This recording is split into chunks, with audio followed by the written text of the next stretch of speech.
Hello and welcome back to yet another episode of the Oh No No No podcast. Now the silly season is of course in full swing. We're back here to talk about it. I'm your host this evening, Robbie Weir.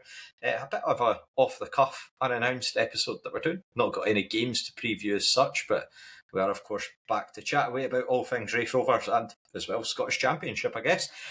I'm your host this evening, Robbie Weir. Firstly, I'm joined by Carol Smith. How are you getting on, Carol? I'm alright. It's been only a week without football. I'm already trying to think of what do you do with your Saturday with no games? How does one keep themselves entertained? We could just go on a 6-hour podcast about that handball decision last night. We're missing Blair though. Blair's the best person to talk I'm loving about the that. AI input as well. That is just lovely. Yeah, Tommy Sheridan really showing himself in a particular interesting light there with the Barclays badge on full display for the Motherwell player. Also joined by Scott Fleming. How are you getting on, Scott? I'm good, mate. Yeah, it's been a while since I've been on, but I don't know, even though it's only been less than 2 weeks, it feels a lot longer that the season finished. But it's just got to hope that it gets to this point in the season, you go, oh great, start announcing people, and then you go, right, still got I don't know, what is it now, 4 or 5 weeks till we even think about pre-season or anything. It still feels a while away, but no, looking forward to it. Yeah, I'm not even sure when the League Cup draw is, because usually that's quite quickly after the playoffs, isn't it? Is it not next week at some point? It wouldn't surprise me in the slightest, but even though you get a signing last week, you're in numerous new deals for players last week as well as your retained and release list. I think everyone sort of sits there and it's never enough, is it? We're all looking for the next signing, and not that we're trying to rush things at all. We'll leave Dewey Emery to it, of course. And finally, last but no means least, we've also got Greg as well. How are you getting on, Greg? Grand, yeah. Feels like the last time I was on a pod we were in a genuine relegation battle, so that tells its own wee story. But no, glad to be on. Good stuff, Greg. Well, we'll kick off with you. You mentioned obviously about the last time you were on being in a relegation battle. What were your thoughts just in terms of how the season ended for Rovers? Maybe a bit of a damp squib. Just all leading up to a bit of a firecracker in that Ross County game, though, of course. But unfortunately, obviously, that fifth place finish, which I'm sure the players themselves were a bit disappointed by, but did come away with a cup. So what was your thoughts? It's a funny one. I mean, I suppose when you look at it objectively, it's as good an end to the season as anyone realistically could have kind of hoped for. You've got that fifth place finish and you've got a cup. Relegation battle for us certainly didn't go down to the last day. We managed to kind of get ourselves out of that. The daft thing is you kind of almost reached a point where once relegation was well and truly in the rearview mirror, you then start to kind of kid yourself on that, well, hold on a minute, fourth place is there for the taking again. And it's the hope that kills you, eh? But then you obviously get the Arbroath result and you're like, deflation. But the reality is, realistically, fourth place was off the table, arguably from the previous Arbroath result. And then you think, well, actually, fifth place and a cup, there's a lot to be pleased about there. I suppose the downside is maybe the combination of who finished above us, and I think Arbroath, on balance, with all due respect to them, like I've always said, football's a meritocracy. They deserve to finish where they finished, but I think a really strong start to the season did a lot of heavy lifting for them. And Dunfermline, listen, they've done fine to finish in the top four, but there wasn't much between the teams at the end of the day, and that can often be the frustrating thing in the Championship in particular. There's really not much between them. Yeah, you look at that playoff game between Thistle and Dunfermline the other night, and very much either team could have taken that and taken the win out of it. So keen to see how Friday goes with that respect. But I mean, Arbroath, you're quite right to point to them, and I think they almost did themselves a bit of a disservice with the performances over the two legs in the playoffs, because people were probably expecting a wee bit more, but I'm sure they're happy enough with their season. Fourth place is a huge achievement for David Gold and Colin Hamilton in terms of where they've came out. Scott, fifth place in a cup, is that an improvement on last season for you, or still I mean, last season we obviously ran it exceptionally close to the wire with Partick Thistle. What are your thoughts? I mean, you'd probably say it is an improvement, the fact that we got silverware. I would say in terms of the league, I would say no, it wasn't an improvement, but at the same time, we've still finished the exact same position that we did finish last season. I think it was just more the fact that last season we had that sort of late run under Barry Robson where we had kind of gone in however many games into the end of the season unbeaten, and we'd like gone in with a much better feel about everything and playing a decent enough sort of standard of football. But this season, as Greg touched on, I think that sort of mid-January spell, everybody was kind of going, this could get either very ugly very soon, or it could also just peter out very quickly with just the fact that if you kind of get a win every now and again, you'll keep yourself safe, but at the same time, you're going to cause no fear at Arbroath or Dunfermline for the playoff spots either. So, yeah. I think for Dougie Emery, though, it was him coming in. It was definitely a positive, 6 months, 5-6 months that he's had in the job to get his first cup final, his first trophy over the line, and also to kind of steer us away from that mess down the bottom. Because I mean, Christ, look at how scary that must have been for Morton fans. Because that at one point they came to Starks in April, looking at, and basically if we hadn't won that game, they were pretty much confirmed to almost be going to finish above us. Because they had already, I think they were 5 or 6 points clear at that point, and then it was almost like they thought they were on the beach already by that point, and then they just couldn't switch back on. And luckily for them, there was 2 other teams in the league that just were a lot too much to ask too soon. But yeah, so hopefully it's going to be a big learning process for Dougie Emery, and we've already seen anyway, as we'll discuss, there's been a lot of change already, and I expect more to happen over the summer going into next season as well. It's a bit wild to think that Dougie Emery's only been in the job 5 months. It does feel like it's been a lot longer. But yeah, Carol, just for you, do you think Dougie Emery deserves credit for stabilising the ship, given where we were at and earlier on in the spring? I mean, if you think what could have been if Barry Robson had stayed on and we'd stayed on the how many crosses we'd got into the box, statistics, etc., as the positives from a game, I don't think we'd be sitting here smiley-faced. We certainly wouldn't have silverware, and we probably wouldn't have finished 5th. So, yeah, and it's obvious, I think, that Dougie's had a plan since he's come in, and it's not just to stabilise the ship, it's to put it in a new direction. He's got a plan and he's building something. And if you're with him, you're with him. And if you're not, then jump off the bus. I'm well and truly on the bus. Yeah. I think next season's going to be... I think it's going to be a transition summer, but I don't think it's going to be a transition season next season. I'm going to eat those words. I know I am. But yeah, I think that this season's been rocky and transitional. The summer's going to be a change, but we're going to hit the ground running. It's the hopium that gets you. Well, I mean, we'll come back to the interview from one of our new signings later on, but it's pretty clear that he's been looking at a squad and for some time, thinking about what changes he can implement and what direction he can take us. So I don't think you're wrong with what you're saying there, Carol. Greg, just to come back to you, the league overall next season, so the first major change that we've got, Caley Thistle getting promoted. They achieved that on the last day of the season. Very skin of the teeth stuff considering where they were at. Admittedly, I think they're the only team in the UK to have ever won a league with a points deduction, but did take them up until the final minute when Ross Munro, an ex-goalkeeper of ours, saved Ollie Shaw's penalty.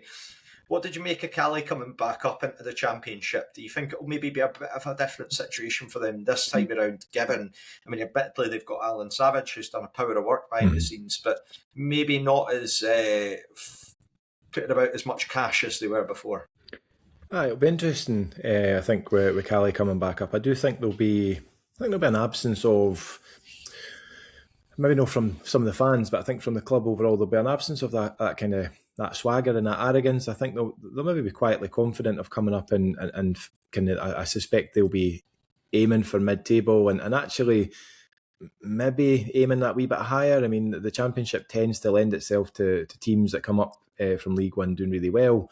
But no, I think Inverness were they winners over the course of the season. Obviously, the points deduction made it more of a title race than maybe it otherwise would have been. But I do think it's interesting that as for all that they've played decent football at times, they're going to have to be a wee bit more street smart in the Championship. I think. I think if teams they didn't always get it their own way, and when teams are kind of going at them and maybe quite stodgy against them, actually, they really struggle. And I think you're probably going to find that there's more versatility in the Championship, more opportunity for teams across the board to switch it up against them. But no, I think Inverness coming up is decent. I actually like. I was about to say nothing against the teams going down. That's not true. A hearty cheerio to Ross County, but nothing really against Airdrie going down. But I think it's a positive in the sense that it just freshens up the league a wee bit. And actually, like, as long as it's no Dunfermline, I have no objection to two teams going up either, because again, it's just different faces, different grounds, a wee bit something different. So Inverness coming back up. They've not been away too long, obviously, but I think they will be a different animal next year. And Carol, just to come to you next, one of the teams that as Greg rightfully points out, that have gone down this season is Airdrie. What did you make of their relegation? Again, fine margins for them to lose out to Morton on the final day, and then the first leg of the playoffs, so they're down. What did you make of that? I suppose you're expecting that the bigger team's going to do well in the playoffs, but the playoffs are unforgiving. If you don't play well, it's a cup final both legs, and you've got nothing to lose. The smaller team's got nothing to lose, and whoever wants it more. And Airdrie, just over this season, haven't really wanted it, I don't think. So yeah, I don't think it's a surprise. But then I think it would have been the same with Green at Morton. If they'd been in that position and gone down in the playoffs, it wouldn't have been a surprise, because it was really close towards the end of the season. Yeah, I think that Morton fans were deeply concerned after that result against Ross County, and understandably so, when you think that they went up there and they lost out. And I think the expectation was that County, they'd given themselves too much to do. Scott, to come back to you, one of the teams that might potentially replace them, they've taken a strong first leg lead into the finals of the playoffs, was Stenhousemuir. So it's either going to be between Stenhousemuir or the sort of familiar faces of Alloa. So we're going to get a sort of central belt, one part-time team coming up at least. What do you make about that for the makeup of the league next season? And also as well, Stenhousemuir, if they do come up, they're going to have to immediately look for a new manager, because you've got Gary Naismith away to Ayr United. Yeah, I totally agree with Greg in terms of, I do like it when two come up, because it totally gives a new look to the league, and usually one of the two tends to be somebody that's not been in the league, at least for the last couple of years. So, well, and when it comes to Alloa and Steny, I've never been there, but it's more the fact that Alloa haven't been there for a while now as well. So you would imagine going after that first leg to see Steny coming up, and to be honest, I think that's quite fitting. I think they've had the sort of season that they were unlucky going right to the death, that they didn't. I know people say, yeah, but Inverness had the points deduction, so that did they actually deserve to be in the title race? I mean, at the end of the day, they were, and I think they just came up short. And they've shown, yeah, again, they had to do it over penalty kicks over Queen of the South. But at the end of the day, yeah, you've got to do what it takes in the playoffs, no matter what. So yeah, I think, and also fair play to Gary Naismith, because I think a lot of people thought it was a little bit strange timing with the announcement of him leaving. It was in between the first leg and the second leg of the Queen of the South game.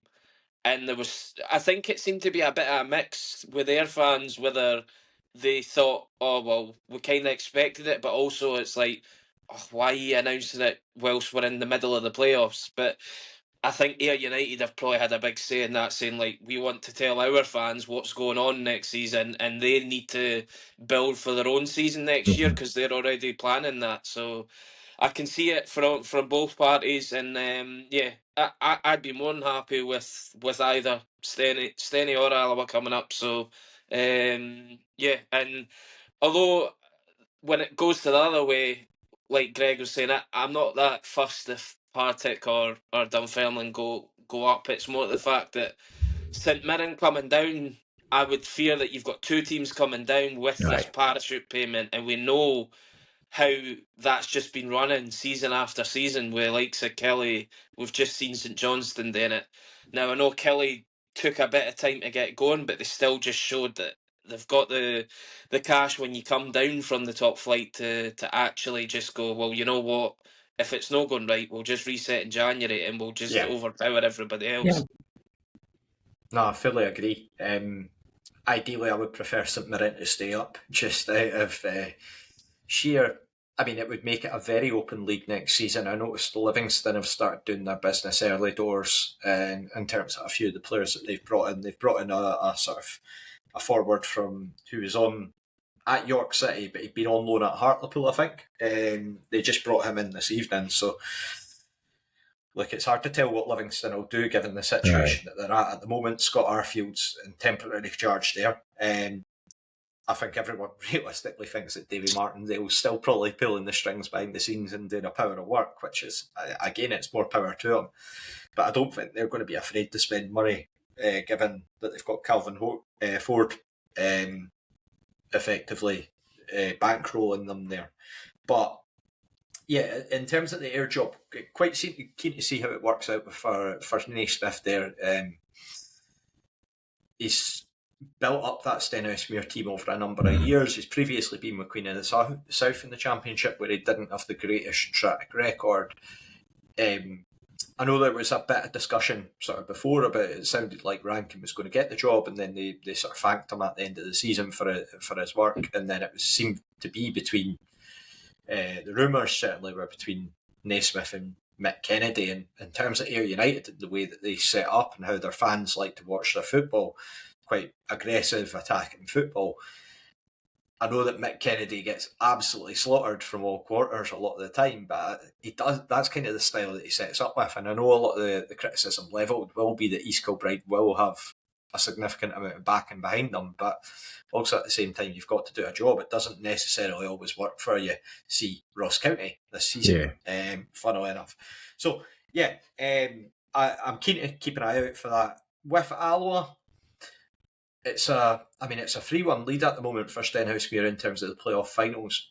I don't know if it's just sort of pseudoscience to say it, but Alloa with that experience, even though it was a good 5 or 6 years ago now, but they have been playing in the Championship before, and I don't know if that counts anything in terms of the playoffs with Stenhousemuir in terms of this lead, and whether, because if Alloa get a goal back in that first half of the second leg, straight away you're automatically thinking, oh, that's game on.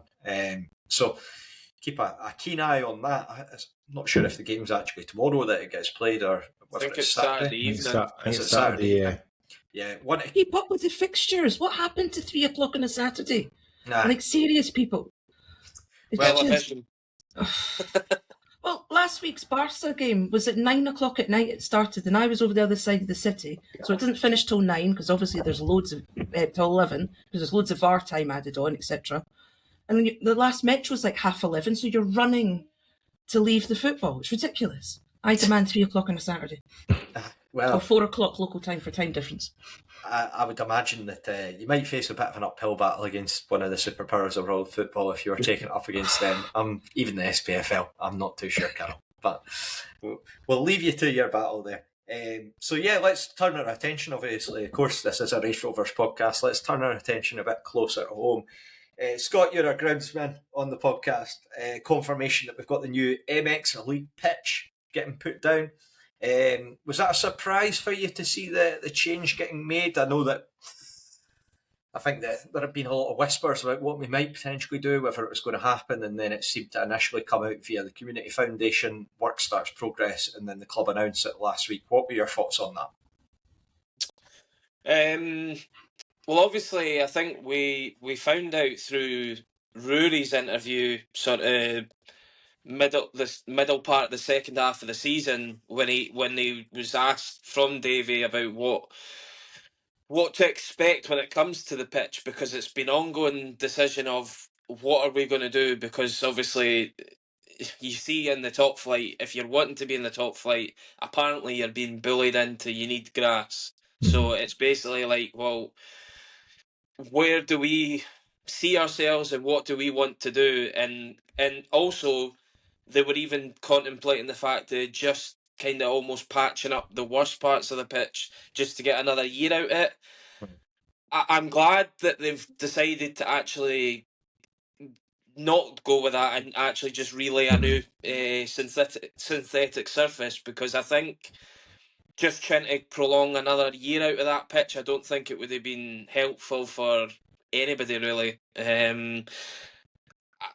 I've not worked or played a lot on synthetic surfaces myself, but it's more to the fact that you hear from players that once you're into sort of the final years of its sort of use, it can become like quite a hard surface, especially like for players when it comes to like you're up jumping up in the air and then coming back down. It's not as forgiving as it is in the first few years.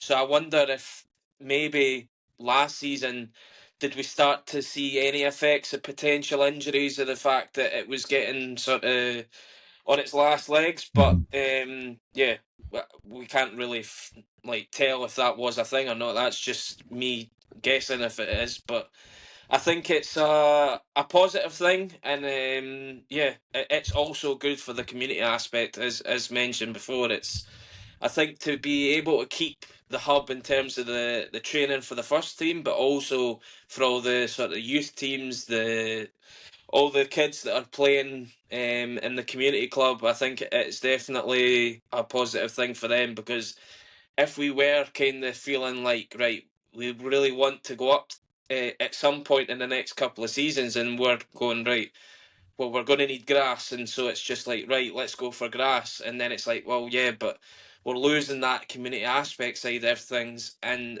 where do they go? I know that obviously it was also discussed potentially a big thing happening at sort of Randolph, but again, that was all just sort of hearsay. We don't know what's going to come of that in the future. Something could happen in the future if we do happen to go up. But yeah, I think for now it's all positive enough, and yeah, I'm happy enough that it's a brand new surface going down. I've got no doubt that someone in our group chat is going to be checking Fife Council planning permissions for the Randolph, Scott. Someone's going to be keeping tabs on it. Carol, Scott does mention there about the community aspect. Now, despite being several countries away from us, located in Barcelona, you still are heavily involved in terms of the community side of things, with the Rovers, involved in numerous sort of groups, etc. Is that a real positive for you to see that sort of engagement, sort of the commitment effectively to the engagement? Yeah, it's the long-term commitment, and it's showing where the club's priorities lie. I mean, I know that the first team's goal is promotion, but it just shows that the club as a whole is not thinking of just, that's the only thing we're going to do and fuck everything else. It's more about, we're going to look at the community as a whole. And I know that it means something to the kids and the young teams.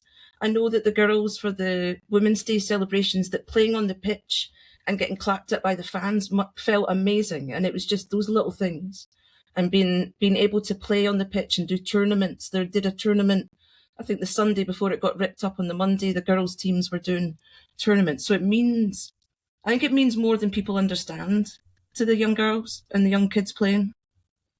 And I think that that aspect and element of it just has a huge... I don't think it's a coincidence that since that pitch has gone down, we've seen a lot more in terms of both the community aspect of it, because we've been able to develop the foundations naturally kind of developed, and I know there's been a lot of hard work put in by a lot of people into it, but also as well the number of people going to games and just the ability to get that engagement of people can sort of, especially the kids can sort of say like, well, I play there during the week, but then on a Saturday I can go to the football and watch it. You can trace it back. There are some young women that are going to the football because they were participating in a Women's Day 4 or 5 years ago, and they hadn't been to the football, and then they said to their mum, "Can you take me the next week?"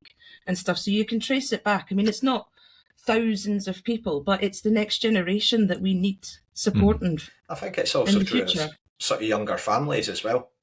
Sort of some of the people that you see that are bringing kids along to the games now as well too, that they've likely gone down that route and been involved in that element. So, yeah. It's the walking football and things like that as well. Yeah. I mean, only in the last couple of years, I've only just seen it in my neighbourhood, actually, walking football being advertised. So it's spreading out from those sort of things. And those things mean, and I think there's a women's group as well that play in the evenings on a, I can't remember because I want to say a Tuesday, but don't quote me on that. Yeah. So, yeah. You've got the seniors and then you've got the over 35s as well that use it. Yeah. So, yeah, a lot of the time it is just in use. I mean, it's being in the town. You go past, especially in the winter, really noticeable just how much Starks gets used nowadays compared to previously. It's before. The floodlights are always on. Floodlights are always on, especially in the winter. So yeah, really happy with that. Greg, any sort of further thoughts before we get into the sort of football club aspect of it rather than the pitch? Nah, not really. Just to echo what the others have said. I think it's absolutely a good thing. I think the club, there's the aspirations of promotion and stuff, but listen, you don't want to cut off your nose to spite your face in the short term, and you would like to think that if and when the club does get promoted, then there's different sort of financial movements there anyway that might make the kind of the process of then tearing that up to put a grass pitch down all the more bearable. But in the meantime, if you're going to get a competitive advantage, even that alone, take the community side off to one side. If you can get any sort of competitive advantage by having a new pitch, then you've got to go for it. Yeah, absolutely. Right, let's look at some new signings then. So Scott was labelled the worst kept secret in Kirkcaldy, which I think we've got at least one of these every season. When Davey sits down to do his interview. Well, actually, you know what? We'll start with a different one. We signed a very handsome forward to kick us off, Scott. Announced from Ayr United. It's been long rumoured that George Oakley had been meant to be moving to the Rovers, and it was finally confirmed very, very quickly after the end of the season. A fresh start for Big Gio after a long campaign with United, where maybe a degree of frustration for him. Yeah, it definitely. I mean, after watching his interview with Rave TV, but also just from kind of reading between the lines of what you were hearing coming out of Ayr United as well, it definitely seemed like it was just a season to kind of forget for him personally, and just I think also we seen what he could do in that first season when he was fit and firing and sort of in the team regularly. I think last season he picked up a few injuries, but also just I think there seemed to be other stuff off the field, whether it was him and the manager didn't seem to see eye to eye with things as well, and it just wasn't to be last season. But I don't think that's going to stop him from necessarily having a poor start with us. I think it's a proper new start, like he said in his interview. I think he seemed pretty buoyed by the fact that he was able to get another championship team that and it's a manager that he's worked with before, and I think that tells something when players are happy to sign for managers they've worked for before. They clearly aren't. They're not going to sign for somebody that they hated working under. Yeah. Yes, they might have scored, but it's more the fact that if you've got a striker that says, say they scored double-figure goals in a season anyway, but he hated playing for the manager, I still don't think he's going to sign. He's going to do what he feels is better for him, whether he got a good sort of goal tally. So I think Oakley seemed pretty happy to be reunited with him and Andy Millen again. So yeah, he mentions it in his interview, and he sort of talks about the sort of like he knows exactly what to expect in terms of the standards and what he's bringing. So it's really good to hear. Yeah. Yeah, no, totally agree. And I think that Emery also, it's a sort of less of a gamble. Well, I mean, it's the cliche, every signing's a gamble because you don't know how it's going to go. But at the end of the day, to Emery, it's probably less of a gamble because it's somebody he knows what he can get out of him and how to get it out of him as well, because he's had him at Morton before. So it'll be interesting to see if Emery goes down that route or continues down that route this summer in terms of players that he's worked with at Morton or whatever previously. But yeah, I mean, if it's going to continue this season with this sort of impact as somebody like Oakley, and I know obviously we'll talk about Robertson as well, but I think it's a strong statement to say that that's sort of two forwards right off the bat that kind of other clubs probably would have been sniffing about both players, you would imagine, in our league. So I think we've started off strong there. Yeah, I mean, Carol, you touched on it earlier on. Just good to see an indicator straight away that George Oakley mentioned in his interview. It wasn't long after Dougie Emery had sort of penned his contract with the Rovers. He's straight away asking, what's your plans for next season? Yeah, and it sounds like Emery's wanting to get players who want to play for him or play for the club. He's not just wanting players who want to play football. He wants a team that's either playing for him or really in for it for the Rovers. And I think, picking up on what Scott says, if they didn't want to play for Emery, they wouldn't answer the phone and they wouldn't reply to the messages. So the fact that players are signing pre-contracts and are heavily involved in his thoughts from day one is a good sign. And I think with Oakley, reading between the lines in the interview, he wants to fall in love with playing football again. And I think he trusts Emery to do it for him.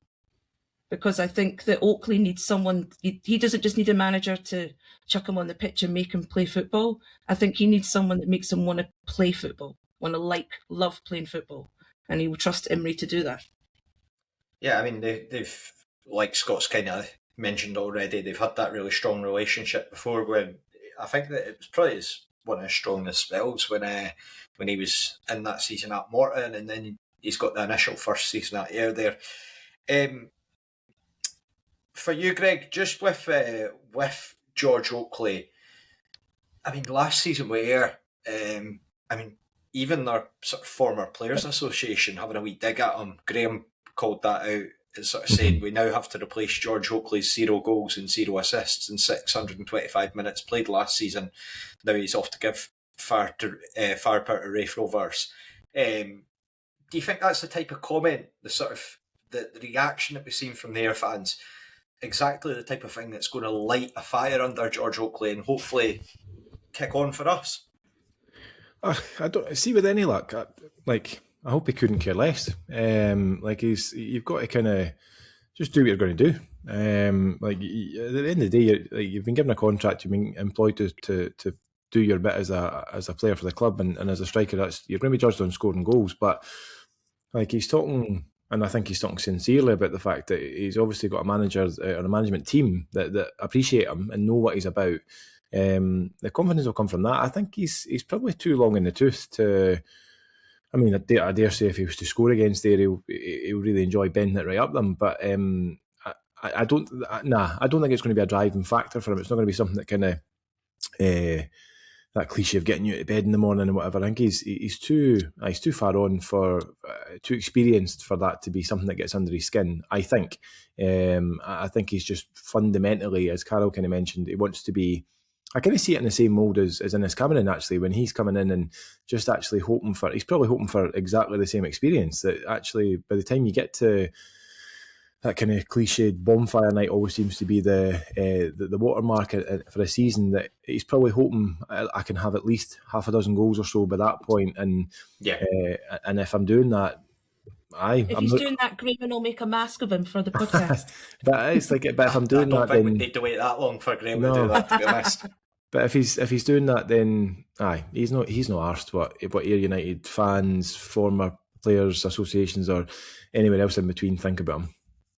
I don't know. I mean, people work in strange ways, don't they? It's well, I guess time will tell. And if I think either way, if he scores against Ayr, he's going to wrap it right up him, to be honest. But we're all here for that. Let's be honest. Yes. I mean, Scott, just to come back to you, we also announced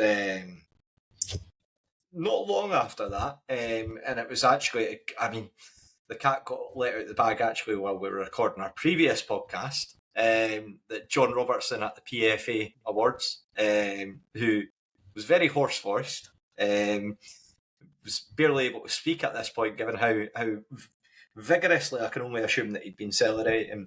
In what was called the worst-kept secret in Scottish football, it was confirmed that he had indeed signed his pre-contract with Rovers and that he was going to be making the move from East Kilbride. What are your thoughts on the deal to bring in John Robertson? Hi, well, it was funny how that all panned out to begin with, because obviously, was it 3-4 weeks before that, you had Mick Kennedy coming out on social media absolutely berating people for talking about that was even a thing and telling everybody it was nonsense, and then you hear John Robertson saying, well, it's been about 6 weeks since I've pretty much signed. I think what Mick Kennedy had been talking about is basically the Red Tops had printed an article about in terms of involving sort of legal proceedings and things like that. And John Robertson, he basically came out and said that he was to that the person that had tweeted it was getting into the terms that don't know if it's libel or slander, but effectively John Robertson had received an apology from the courts. The Red Tops hadn't sort of acknowledged that or apologised for it. And he sort of flagged that, but obviously, what are your thoughts on the signing as well? But yeah, overall for the signing, I think it's an exciting signing. I think it's the sort of signing that for instance, I wanted us. I know it was during the season, but it was a sort of signing that I wanted us to do last season with Connor Young. Now I know he went to Dunfermline and he's maybe not had the best to start there because he's had to go back out on loan again. But at the end of the day, he's still pretty young. But John Robertson's a little bit older than Young. He's certainly not short on confidence as a lad anyway. That's one thing that you can say. But he certainly knows how to score a goal. I mean, like this season, what was it? He basically scored or assisted in basically every game on average that he played. So I think somebody that's coming off that sort of right-hand side as he was this season for East Kilbride, and I know that he'd done it obviously in the Lowland League as well. I think it's just so encouraging to see somebody doing it so consistently. Now, his biggest challenge is going to be how can he adapt to do it 2 leagues higher in the Championship. You also caveat that with, right, he's going to have better players playing around him that can potentially support him and give him even more freedom to go and do what he does. Because, I mean, we've seen him in the League Cup. I know it was very late on in the game, but you could see that he was a decent technical player even before he got his late hat-trick at Starks in last summer. But, yeah, overall, I think it's somebody that we're probably going to some days be absolutely raging just because he's no passing and he seems to be a bit of a moaner for what I've heard as well. But at the same time, he could be that match winner in some days, and you're just going to go, well, if he does that more often than not, then you will start to love him. But I think he's going to be one of these players that Definitely... I mean, Dylan Easton's been like that to a certain extent, but I think this guy seems to be a little bit more even sort of cocky than Dylan is. So I'm eager to see how he starts anyway when it gets into the sort of League Cup group games and stuff. I did enjoy one of the interviews he did because he spoke a bit about his hat-trick and he was like, to be honest, I was shit in that game. He's just like straight, he's just to the point. I mean, lends itself to say Dougie Imrie speaking to the Courier, Greg. He just says, like, John's going to be John. Do you think it's just something that the Rovers fans are just going to have to get used to and just the sort of personality, and as well just your thoughts in terms of the football and ability, which is of course the main bit that we're going to be interested in.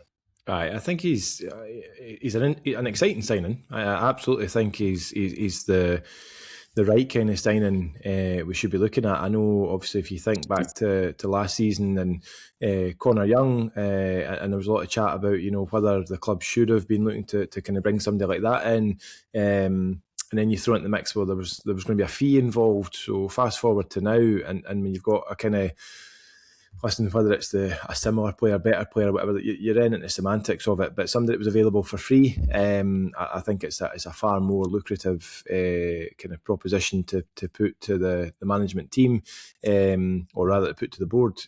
Coming in, I think he's a good enough player in his own right. I think he's absolutely going to be confident enough that he'll come in and he'll, on his own right, he'll expect to play every week. He'll expect to at least be in consideration, and I think that actually doesn't do any harm to the likes of Paul McMullen, who kind of a fully fit Paul McMullen then has competition, and you would hope that that's going to really kind of push him on, for a couple of different reasons. I don't think we saw the best out of him last season, but obviously he's got another year on his deal, so it's actually potentially quite an interesting dynamic on that right hand side, because you've got somebody who's maybe a bit more of a, I don't know, robust player, a bit more direct, but renowned for kind of getting those goals and those assists, and then you've got the potential to vary it up with a bit of pace. And I'm not by any means writing McMullen off in terms of a goal threat, but you know, it's not what we've seen from him so far. But his positive attributes seem to lie around his pace can unlock the defence of a game. The personality aspect, we kind of talked about it a wee bit earlier, but I think it's that cliche of he's going to be a real Marmite player. I think a lot of fans will immediately take to him, and will just kind of appreciate what but yeah, a lot of fans will just kind of take to him and appreciate what he's trying to do. But I do think he is the sort of player that's, for better or worse, he's not really going to care what other people think of him. He hasn't done up to this point. And I think, especially given certain sections of the South Stand, if in fact it's not quite going his way over a period of a couple of games or whatever, there's probably some sections of support will start giving him it tight. And I think he's absolutely the sort of player that, given the first chance, he'll give it right back. And fair play to him. But I don't think I certainly don't think there'll be a dull moment with Robertson. So, looking forward to it. Yeah, I know that I compared him to sort of John Baird in terms of the sort of less so about the positional side in the last podcast, but more about sort of that sort of grittiness and sort of demanding to be able to take charge in terms of games. And I think, you raise a really good point, because I mean the front line for next season, I think for me, is very, very interesting as to how we're going to be able to set that up, because when you look at the players that are in the mix, obviously we're talking a bit about Lewis Vaughan and his new deal, and then you've got Dylan Easton on the left, you've got John Robertson or McMullen on the right, you've got potentially Richard Chin in there to throw into the mix as well. Mm-hmm. So that's quite a robust front line, quite aggressive, and some of the comments before it, I've seen a few sort of teams talking about how John Robertson, I think it was one of the St Johnstone fans, was talking about how well they handled him in terms of their League Cup game, and he didn't do anything, which isn't necessarily true because he scored a free kick. But when you factor in that, if teams double up on John Robertson, that means then surely Lewis Vaughan's getting a bit more extra space. You've got George Oakley floating about as well, and then you've got Dylan Easton on the other side. I think there's a lot to look forward to for me going into this next campaign. And I think that as well, I would say as well, you mentioned Paul McMullen, I think similar to George Oakley, just get a fresh start. For me, that would be the way that I'm treating it. It feels like going into last season, I think we asked the question nearly every week, where are the goals coming from? Whereas it feels like at the start of the season, for the first time in a long time, we're not asking that question. Yeah. What are your thoughts on the signing itself, Carol? How have you taken it on? I think it's going to be positive. I think both the new signings are going to be really positive, and it does answer that question, where are the goals coming from? Because there was at points at last season where it was just like, who are we going to have up front, and where are they coming from? And if Easton's not on firing form, as we discovered, great, we can keep a clean sheet. But if we can't score goals, that's just 1 point, 1 point, 1 point, 1 point at most. It just leaves us open to losing a goal. So we need to score goals. And that seems to be where we're going. Is if we can score a couple of goals, then that means that we don't have to stress so much about a clean sheet. They're nice, but it can't be the only thing that we look forward to.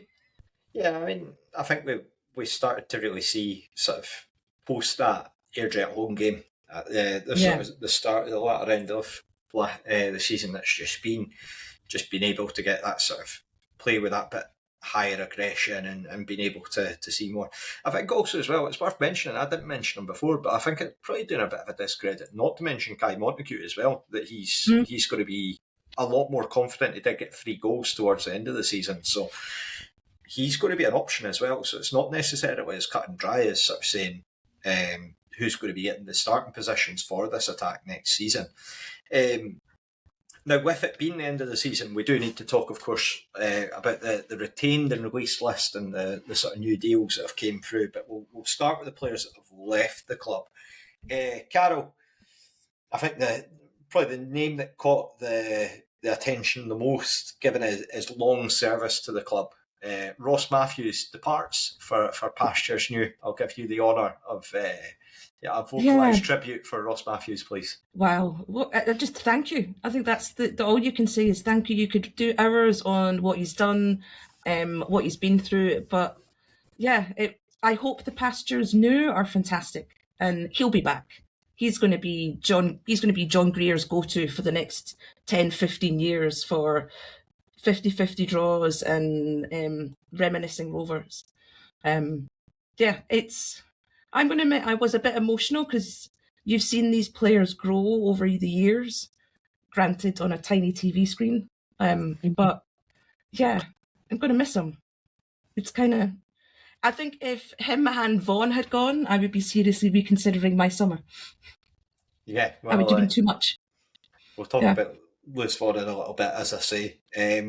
For you, Greg, quite a big decision by Dougie Emery, do you think, in terms of making that change? He's obviously been heavily involved with the club for years. So.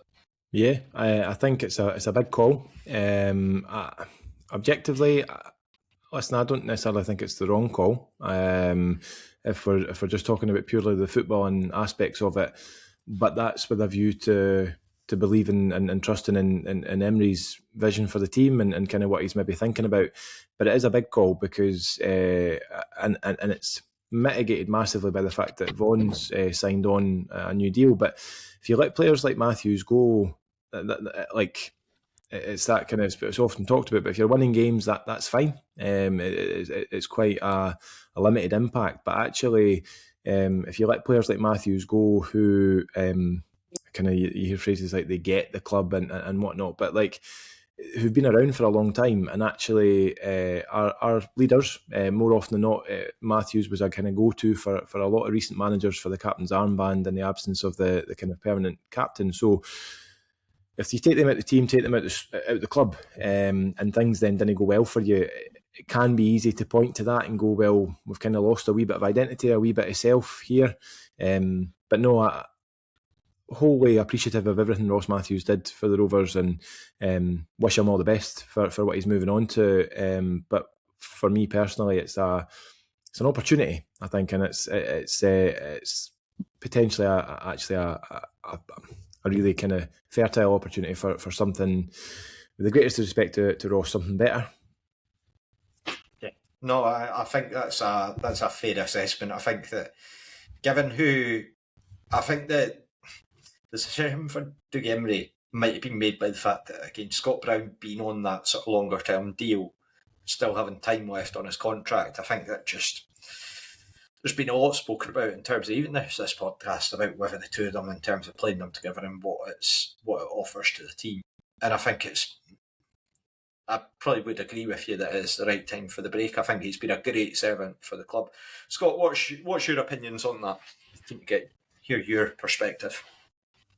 I just echo what both Carol and Greg have said. I think he's been an unbelievable servant to the club. And like Carol says, I think it's going to be one of the easiest guys to try and bring back for future events and all the 50-50s and stuff like that. But yeah, I think it got to the point last season. And we've all said it at some point. I think we had to kind of this summer we had to be a little bit more cutthroat when it came to certain players. Yeah. And Ross Matthews was one that was just constantly hovering on that line of, is this the summer that he goes? And I think I'd came to terms sort of end of March, start of April. I think it is the time. Whether obviously he wanted it or not, we don't know. But I think it's more to the fact that I think Ross Matthews is a perfectly fine footballer and an even better guy in general around the team. But like, I think when it comes to aspirations of getting promoted and being that sort of like a Partick Thistle who are constantly in that sort of battle for the top four, I think we need slightly better than somebody like Ross Matthews in terms of a footballer on the park. Whether you get equally as good a guy off the park, I don't know. Time will tell, but I think it's more to the fact that we know that we need to get slightly better in the middle of the park, especially we've let go another person that we'll discuss. Somebody like Sean Burns' experience is another one that we lost out on.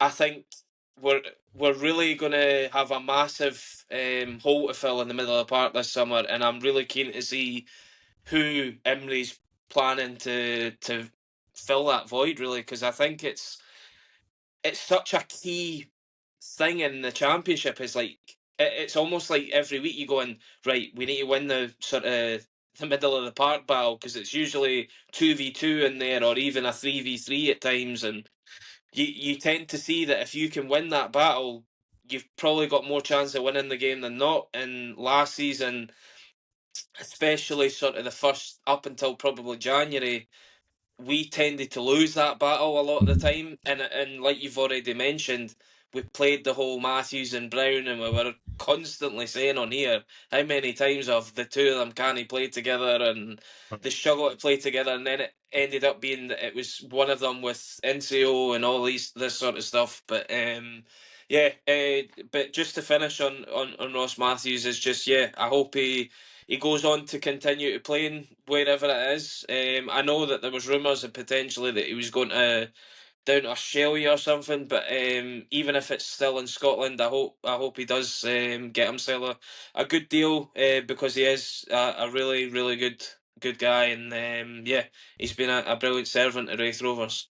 Yeah, wholeheartedly agree with that. I think when you look back as well at the injury issues that cropped up from a few years ago, it would have been very easy for him to chuck the towel in at that point, but he's fought back and managed to do really well to establish himself and remain a sort of key part of the team. But yeah, all the best to him wherever he ends up.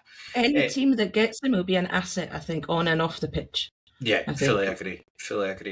Greg, Duncan couldn't make it this evening. He did try his hardest. I don't know whether I should call him your nemesis or not, but one of the key points that he'd wanted to talk about was Sean Byrne departing. He's already signed a new deal elsewhere. He's off to Montrose. What did you make of the decision for Sean Byrne to move on? Truthfully, I was gutted.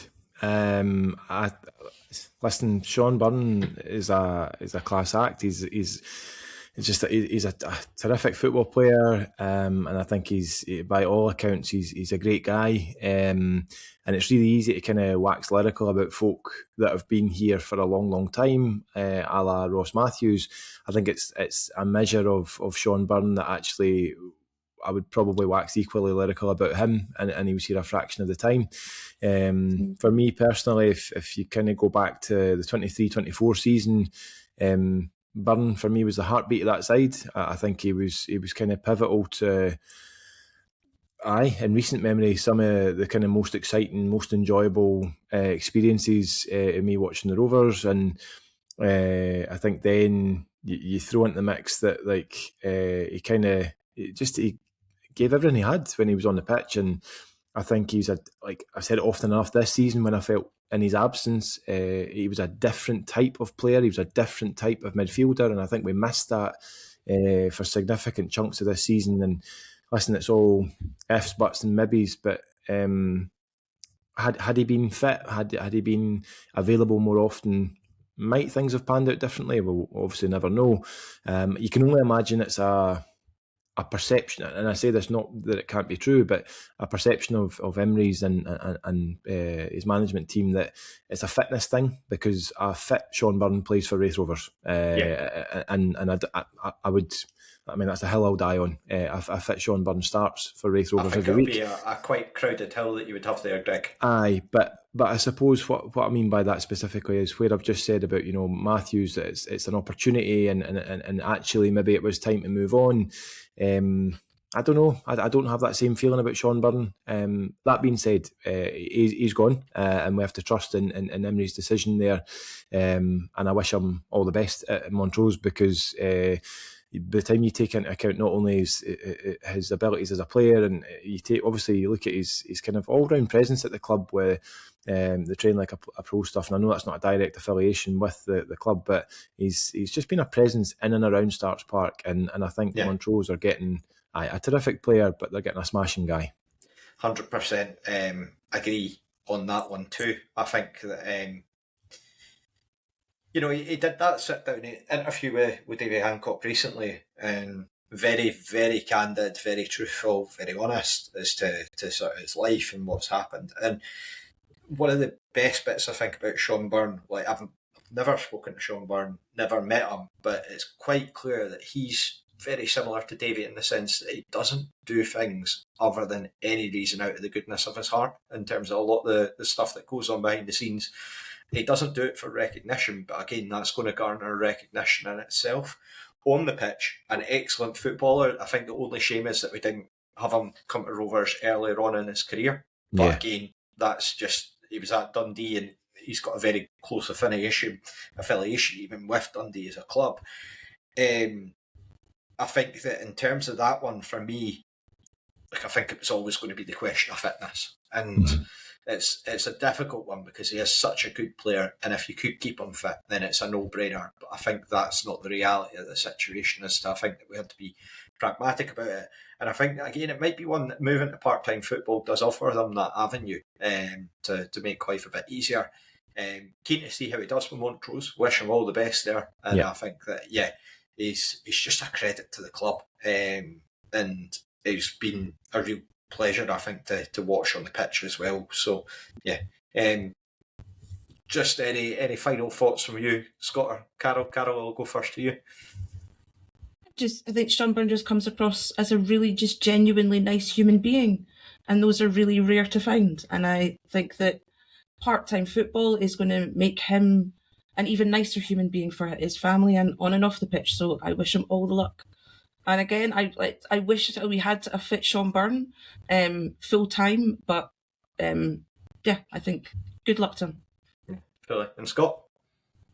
Yeah, not too much more to add. I think Greg hit the nail on the head. I thought that Sean Byrne was a massive cog in the 23-24 season, that we did really well under Ian Murray. I think we really he was just a constant sort of presence in that midfield, and he had to be, because I mean the amount of times we shifted Scott Brown in at centre half, and Byrne ended up basically having to sort of be that sort of quarterback sort of role in that midfield a lot of the time. Now, I don't think he was that sort of player in terms of spraying balls about and that sort of player like a Brad Spencer or a Regan Hendry, but he was more just calm and influence, breaks up the play, and he was always he would always kind of rile up opponents as well. It was kind of actually underrated in his game, I thought. Like not a lot of folk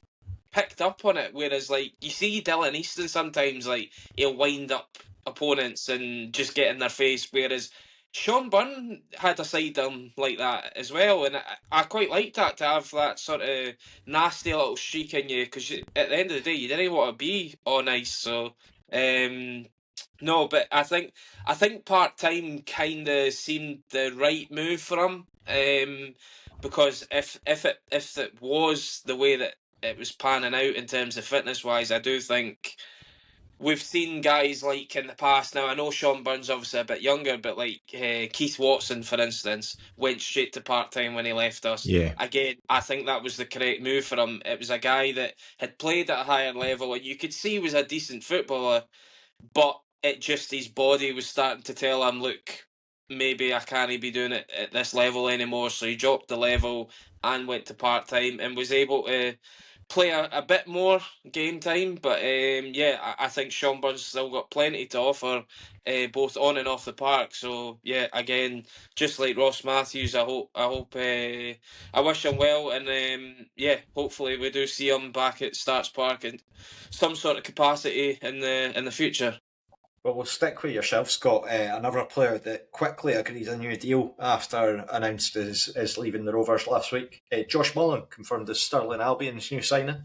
An opportunity to wax lyrical about Josh Mullen for you there. Yeah, Christ, what?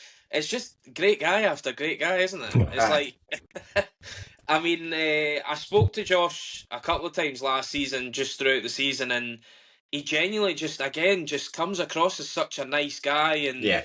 he would always have a laugh and say like that he occasionally listened into the podcast. I was like, why are you even listening to us? Like, what do you need to hear from us? But he was just keen to hear what the fan base were saying and stuff, because he hears what's been said on a Saturday, but he seemed to be that invested in the club that he wanted to know what the fans were thinking and stuff like that. But yeah, and he did say at the end of the season that he kind of left it on a little bit of a weird one, where he said that he wasn't sure, or he had offers in the Championship from what I was told, but he was wanting to go down a different avenue. Now that avenue, I didn't know if that meant that was he potentially even thinking about retiring for football and going down sort of. I know that he's been training to be like a barber and doing stuff with Be Inspired and all that sort of stuff. But then I didn't realise that he was actually that keen to go into coaching. So yeah, fair play to him. Again, I think he's far better than League Two, but at the end of the day, if that's the sort of route you want to go down to begin your coaching career, then I think it's a good place to go. And Stirling Albion seem to have already signed a couple of exciting players for the new season as well. So it'll be interesting to keep an eye on Stirling, and obviously Muncho's with Sean Byrne as well. But yeah, again, just echo what we've been saying so far for the guys that have left, that it's another one that more than welcome to have him back at Starts Park, and I hope he does well at Stirling. Yeah, absolutely. Again, it's a player that's sort of like you have the occasional interaction with, and it's just comes across as a really, really good down to earth guy. And I mean, to go into the footballing ability, what a wand of a right foot for crosses. Just phenomenal, especially that county game. Just in particular, just so much damage done in terms of that. Just complete professional, and yeah, I thought it was really classy as well. I know that I think we spoke about this in the post match for the Ross County game, but very, very classy from him in terms of how he acted after that penalty, the whole scenes after. And I know that we fully relished the whole wind-uppery of it all, but he was on BBC talking about how much Roy McGregor and Ross County had done for his family. And yeah, just a credit to himself. And another one that you really wish, I suppose it's the same for all of them, you wish them all the best, because again, they can leave under different circumstances, different impacts. Carol, the next one that we'll talk about, who's been linked with a move to Jacksonville in Florida, Jack Hamilton. Signed off on a high, what a goal. But just, again, a player that maybe felt like, from the Rovers support perspective, didn't hit the highs that we maybe hoped, but one that we wish all the best for the future, I'm guessing. Yeah, I just think maybe in different circumstances with less injuries, Jack Hamilton would have been an amazing player for the Rovers, but I just think it was wrong place, wrong time. And I think with the right club, he's going to do really well, because he has got, when he's on fire, he's on fire. But I just don't think that he was on fire for the Rovers for the last season. Yeah, I mean, I'm keen to see what that his performances would translate like to in terms of a USL level club, which I think would be the sort of level that he would go to. I know that Neil Collins has obviously gone over to Sacramento, and again, I think that with these clubs, because America's such a big country, there can be very different sort of climates and expectations and how they perceive things. But if that's where he ends up, all the best to him. And I think in a post-World Cup USA, it'll be good. It could be a good move. Yeah, fully agree. So again, fingers crossed that it works out for him moving forward. And then outside of that, Greg, just to come back to you, I think the other notable sort of first team departure was Aidan Glavin. I'm going to guess that's maybe a bit of a somewhat frustrating season for him. He's played it regularly for Elgin, having been on loan from Kilmarnock. Just never really got an opportunity to get a look in or break into the gloves, the given Josh Ray's stranglehold. But food for thought for Dougie Emery going into this summer to find a new sort of a backup keeper that might be able to challenge for that number one spot. Well, that's it. I mean, Glavin, he was maybe just, I suppose, unfortunate. When he signed, I was really, really pleased with that. I thought he's certainly as good a backup keeper as we could look to have at that point. And then,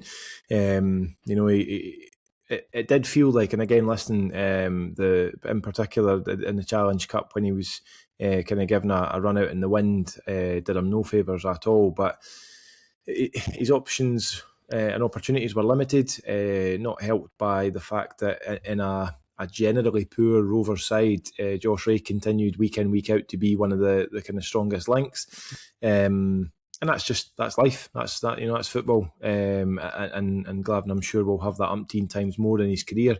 I'd be interested, and I guess we'll never really find out, but I'd be interested to know whether Emery wasn't in fact interested, or actually whether Glavin's thinking, I'm kind of at an age where even if I'm dropping my level or two, I need to be playing every week.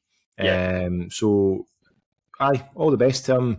We didn't really see or hear much from him in the grand scheme of things, but it's just one of these things. It's probably absolutely for his benefit that he goes and finds a regular gig somewhere, and maybe Emery has a bit more confidence that if and when Ray isn't available, or purely from the point of view of keeping Ray honest, that actually you've got maybe more of a seasoned goalkeeper coming in, who, well, listen, we're assuming that he's coming in to kind of be a backup, but for all we know, Emery's maybe got aspirations to bring somebody in that maybe is pushing Ray all the way. See you come in there, it feels a bit like for when we had Davy McGurn in his first spell.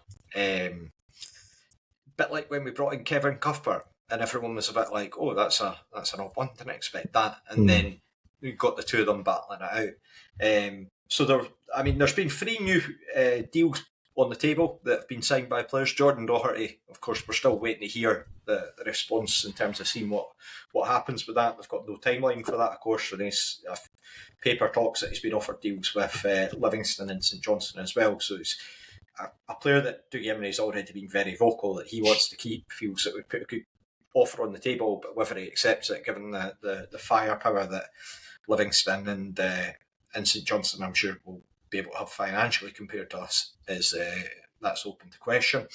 But yeah, I'm just going to go around each of you, one player each, I guess. Keep it nice and simple. So I'll stick with you firstly, Greg. Lewis Stevenson, new deal for the left back. What did you make of that? Yeah, really pleased. I I think it speaks volumes that he's picking up an award at the end of the season due. I think it speaks for itself. He's clearly keeping himself in good nick. He's an incredibly seasoned pro.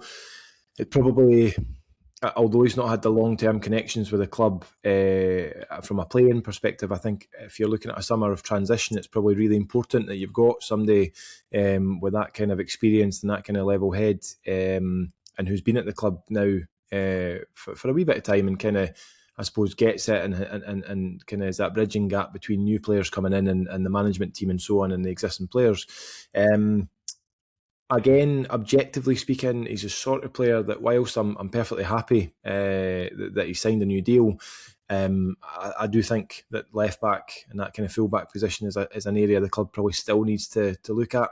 In an ideal scenario, you've probably got somebody just about established, maybe, who's maybe not quite made it at one of the sort of quote unquote bigger teams, who's able to come in and probably accept the reality that they're not going to come in and be starting every week, but that the opportunity is there, that actually should they, put up the performances in training and fundamentally on the park on a Saturday, that the position is potentially theirs. And I think Stevenson also realistic that, yeah, he's obviously confident enough in his own abilities and his own fitness to give it another go for at least another season. But I am under no illusion there will be conversations that he and Imre have had that, he's not necessarily going to start every week, and it'll be interesting to see over the course of the summer how that pans out. So I, on balance, really pleased that he signed a new deal, but definitely would be looking for the club to be bringing in somebody to fight for that jersey. Yeah, fully agree. I mean, I think that he's, from the sound of things, he's had different options on the table from different clubs as well. So it's good that he's decided that he wants to keep his future in Kirkcaldy for the time being. Still feel that he's got plenty of offer in his legs. Yeah. Carol, to come to you, joining him, another defensive contract renewal, Callum Fordyce. Are you happy with that, given the performances towards the end of the season when he came back in? Yep, really happy actually. Strong player, reliable player, and I think picking up on what Greg says, we need to have sort of that overlap of players going to the next seasons and keep going, etc. So it does feel that there's a little bit of continuity in the defensive side of things. So yeah, happy, really happy actually. Yeah, I think it's there was a clear difference between when we didn't have Fordyce playing at the back compared to when we did. And his and when he came back from injury, it wasn't like he didn't look like he'd been out injured. Yeah, I think he came back and slotted right in and was fit and ready to go. Reading about it's that old cliche of being match fit. He was ready. Reading about it in the media, a lot of the chat was that he'd been running for ages because it was a shoulder injury. So he was able to run. It was just that couldn't get involved in like 50-50s or anything like that. So he was raring to go. And then the one that we were all waiting for, Scott, you get the pleasure of this one. Lewis Vaughan pens another extension with the Rovers. They had us in the first half, I believe is the phrase, with that social media video that they put out. Aye, well, I think Rory Kilgour put out on social media saying that he wanted to say thanks to Callum Rattray, who's taken over from Grace in the sort of role that she was in. But I tell you what, Callum, you fucking had us at one point, because I was I didn't quite, but I was close to having a tear in my eye, thinking, oh no, we've actually lost both him and Matthews in one summer. I thought it's bad enough that we have to say bye to one of them, but two of them in one summer, I think, would have been kind of tough to take. Say would have been the least of it. But I think it's just I'm so glad that we're getting another year of Lewis Vaughan again. Touch wood.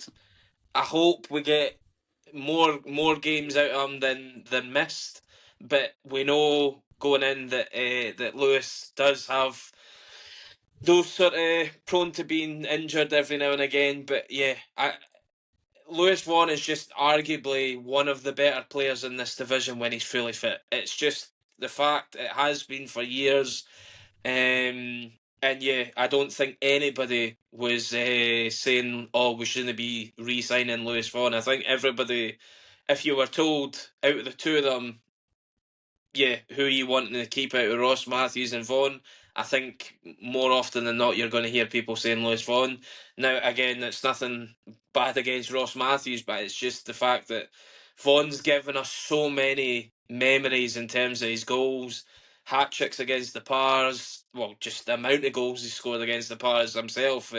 He's Mr. Wraith Rovers, as Liam McLeod said in the commentary on BBC as well. So, Yeah, I'm just over the moon that we're getting another year out of him, and I hope there's many more Wraith Rovers goals for him.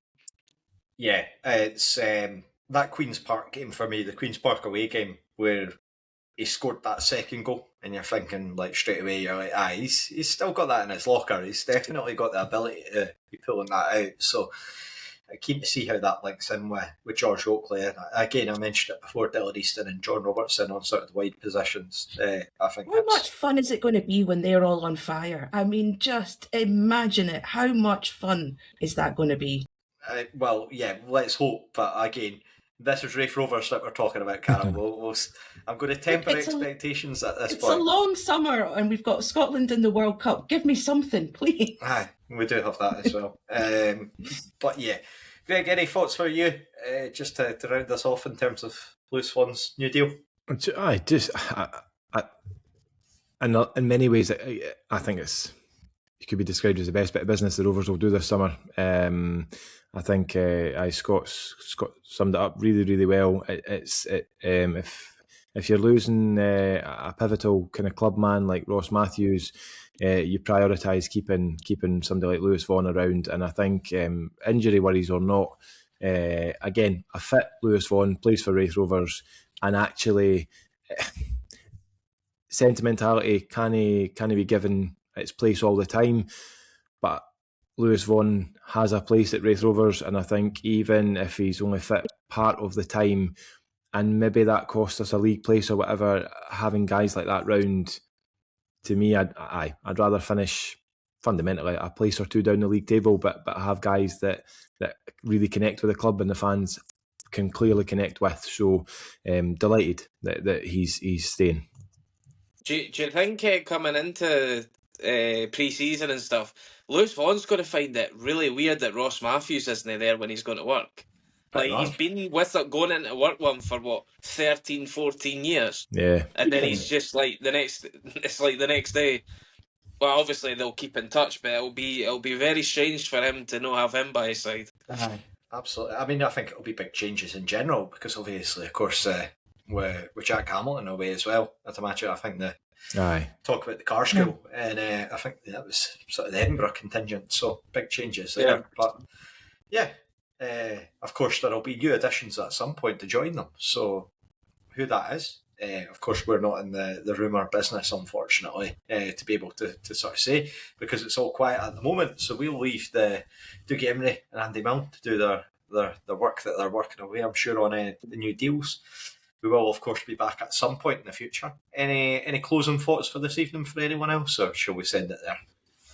A shake of the heads, that's good enough for me. Well, thank you for taking the time to listen to this impromptu episode. We will be back, of course, as quickly as we can.